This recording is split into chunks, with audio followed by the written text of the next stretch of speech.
بسم الله الرحمن الرحيم، الحمد لله رب العالمين، والصلاة والسلام على أشرف الأنبياء والمرسلين سيدنا محمد وعلى آله وصحبه وسلم. طبعا في البداية يتقدم بشكر جزيل لرئاسة المرجعية والشيخ عبد الله صالح الكثيري على حرصهم اللي هو في استمرار انعقاد جلسات المرجعية، وهذا دل على شيء وإنما دل على الشفافية الواضحة، الطلوع اللي هو أعضاء المرجعية على ما يدور في الواقع.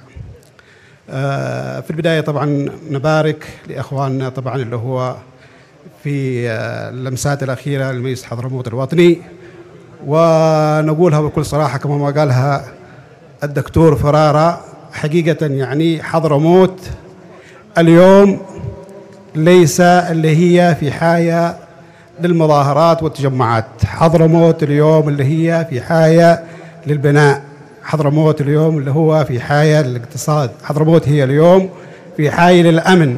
حقيقة هذه هي مشاريع حضرموت من السابق وليس من اليوم.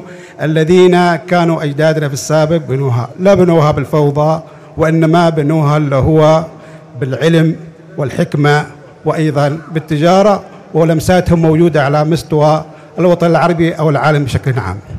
النقطة الثانية طبعا لا نخرج اليوم من هنا وجهة نظري طبعا الخاصة اللي هو بتوصية حقيقة اللي هو ما يعانيه المواطن من المشتقات النفطية، حتى اللي هو نكون ما عملوه بعض اخواننا في المحافظات الاخرى.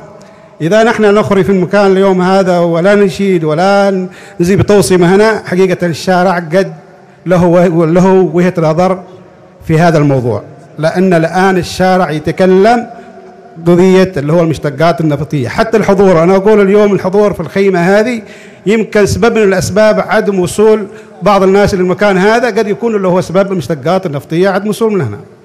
ونحن أمنا في الله كبير، ثم أمنا في مرجعيتنا، وأيضا المجلس الوطني إن شاء الله يكون على حسب ما خطط له.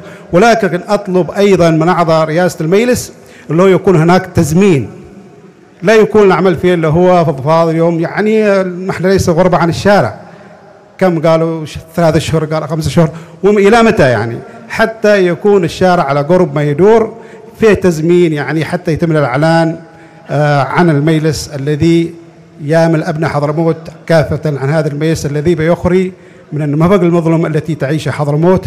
نسأل الله سبحانه وتعالى يوفق الجميع لما يحبه ويرضاه. والسلام عليكم ورحمة الله وبركاته.